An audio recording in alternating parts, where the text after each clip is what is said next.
Good morning. We are extremely pleased that you are here. It is good to come together for the purpose of co-creating. Do you agree? Yes. You are knowing what you are wanting? Yes. And you are enjoying the fantastic contrast that prods you into that awareness?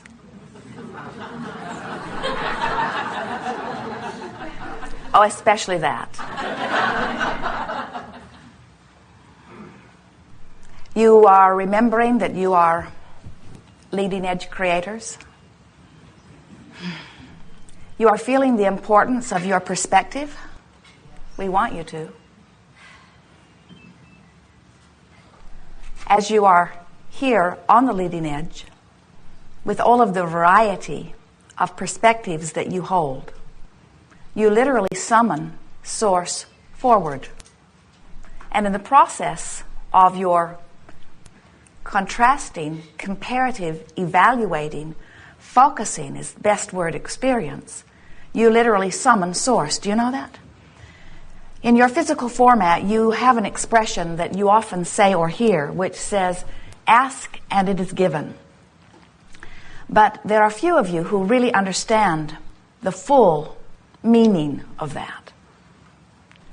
A fuller meaning than you may realize is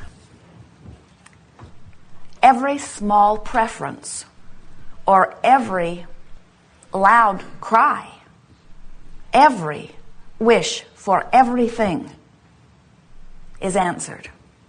You can't even hint at a desire that all that is does not move circumstances and events in heaven and earth in order to accommodate you. And sometimes when our physical friends hear us say that, they say, Abraham, what planet are you focused on? Because there are so many things that I've wanted or those around me have wanted that do not appear to be being answered. So many requests that seem unanswered. How can you say, ask and it is given? And we say, because when you ask, it is given. You may not be letting in what you are asking for, but it is being given. And then you say, that makes no sense to me. Why would I, of all people, who wants this more than life itself, not let in what I'm asking for? And we say, it is because this is a vibrational universe and you do not understand your own vibrational nature. If you have desires that are not being fulfilled, it can only be for one reason. You are not a vibrational match to your own desire. Well, that's easier to understand, isn't it? Because when you are standing in the pain of sickness, or in the discomfort of not enough money, or in the heartbreak of a failed relationship, you cannot possibly be a vibrational match to what you're asking for. When you want more money, you can't be in fear of debt or not enough money. When you want wellness, you cannot be embroiled in the vibration and the trauma of an illness. Because in this universe that is vibration-based and managed by law of attraction, you cannot offer one vibration and be a receiver of another, any more than you can set your radio on 98.6 and hear the music that's being offered on 101 FM. Vibrations must match up. So how do you, in your physical format, go about matching up vibrations?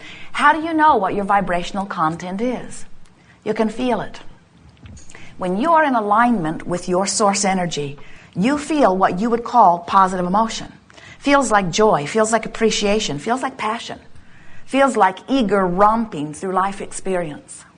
Watch the little ones, they still remember. When you feel fear or anger or frustration or blame or guilt or any of those emotions that you describe as negative emotions, that is your indicator that you're not matching up, not right now. It doesn't mean you're failing, it doesn't mean you are inappropriate, it doesn't mean you're wrong. It means you're not a vibrational match to what you're asking for. So how does this happen? How does it happen that people, person, you, could be a mismatch to wellness. Well, you could be talking about illness.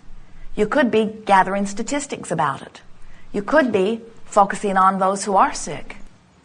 You could be looking at your own physical condition. So how do you go about offering a vibration that matches what you want?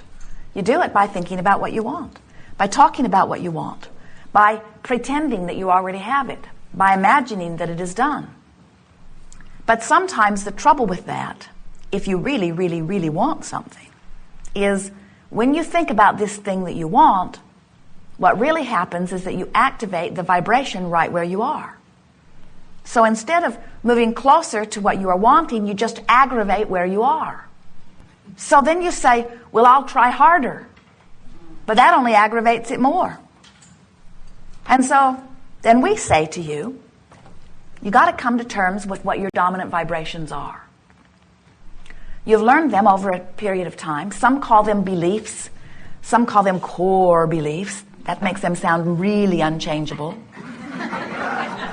We prefer to call them dominant vibrations, and we even prefer to explain that the reason that a vibration is dominant is just because you've practiced it quite a bit. In other words, you've activated that thought on a pretty regular basis, and law of attraction is helping you out by now bringing you more thoughts that are like the thought that you keep activating until pretty soon that's just the easiest way for you to go.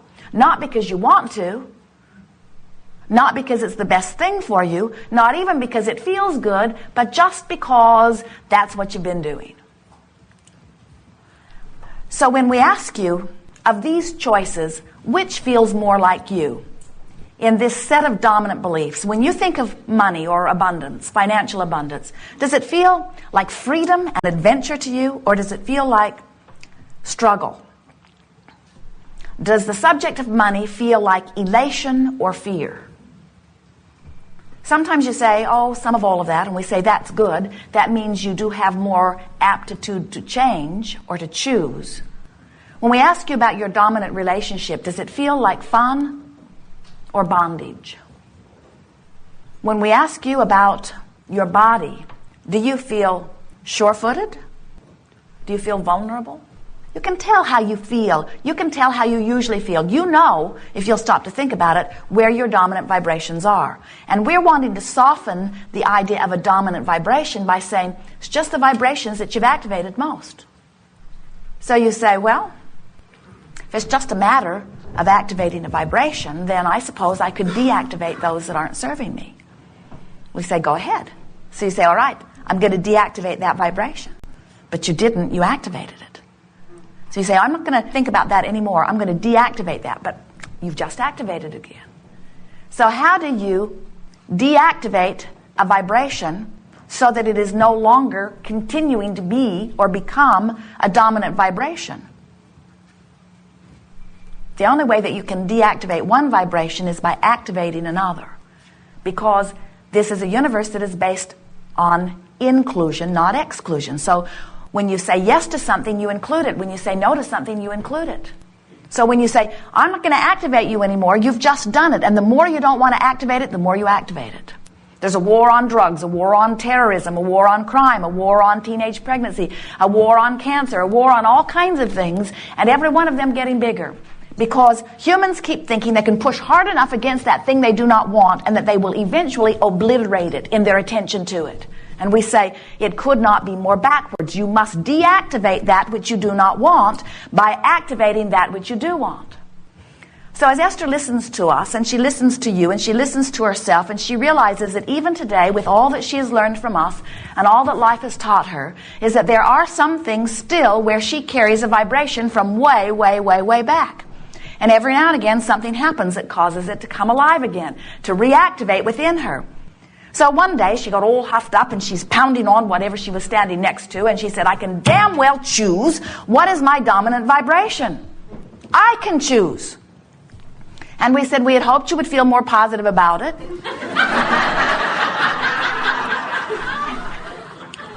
But step one is good too. Because you do have to reach this place where you decide you're going to choose. And when you decide you're going to choose, what that means is you're going to start directing your thought. You are going to start setting vibrations in motion. You're going to deliberately choose the sequence of thoughts until law of attraction can get hold of it and help you along. And before you know it, you are offering vibrations deliberately rather than by default. And when you begin to offer your vibration deliberately, then you can proudly proclaim, and you will feel it from the very fiber of your being, that you are a deliberate creator. It turns out that what deliberate creating really is allowing the well-being that is natural to you. But it's not the easiest thing in the world to allow the well-being that is natural to you when you're already standing in the middle of something that you don't want, because almost all of you give most of your vibrational offering in response to something that you're observing. So if you're standing in the middle of something that pleases you, then you're offering a vibration that matches it and you're attracting more like it. But if you're standing in the middle of something that doesn't please you, then you're offering a vibration that matches it and you're attracting more like it. What we notice as we watch so many of you is that you are living very good lives. The basis of your expectation is really in a very good place. Look at how you live. There is so much more that is working in the way you want it to than is not. But as you are here in this leading edge forum, really wanting to be the creator of your own experience, we are here to help you fine-tune. Because from our perspective, there is no reason ever that you should live anything other than that which you are choosing to live. We just want you to know what you are choosing and how you are choosing it. We want you to know that everything that is manifesting in your experience, every emotion that you feel, you are choosing. Sometimes it doesn't feel like it, you say, and we say, well, that is only because you are not choosing enough on purpose to recognize when you're not choosing on purpose. In other words, if you are just giving your attention to whatever is out there, there's a lot of things out there. There are pleasing things and not pleasing things. So in order to help you sort of sort that out, we have some questions for you. And we would like you to choose. You can speak out loud if you want to. It doesn't matter if you do. We would like you to choose of these two choices, which feels more like you. Do you choose truth or not truth? Do you choose feeling good or feeling bad? Do you choose truth or feeling good? We hear your words. We read your vibration. It's a mind twister, isn't it? Because you never really thought about it in that way. You've been trained to tell the truth. And you want to feel good. But when it comes right down to it, and your choice is to tell it like it is, or to tell it in a way that would feel better, almost without exception, you feel mandated to tell it like it is. And what we're wanting to help you to realize is that if you keep looking at what is and offering a vibration in response to what is, nothing can change for you because the universe is responding to your vibration.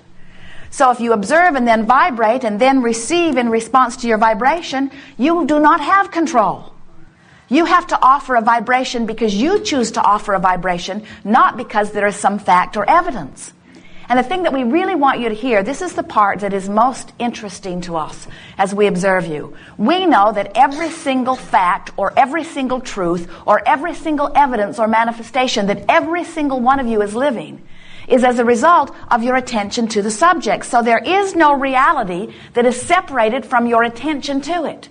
So why do you let someone's attention to something that you don't want, which created some reality that you don't want, that became some truth that has nothing to do with you, why do you let that then be the thing that you think you should give your attention to? That's like saying, I should think the thought that I don't want to think, that makes me feel the way I don't want to feel, that will give me the manifestation that I don't want to manifest because somebody else did. And we say, what has that got to do with you? And you say, well, it's true. And we say, there are a lot of things that are true that you do want, and there are a lot of things that are true that you don't want. Don't you think it's time you began to choose which of those you offer a vibration about? We do. We know it is what you intended as you came forth into this physical body. You did not say, I will go forth and give my attention to any old thing, achieve vibrational harmony with all kinds of things wanted and not wanted, and then I will live the struggle of human life. And the better I do in the struggle, the greater reward will be at the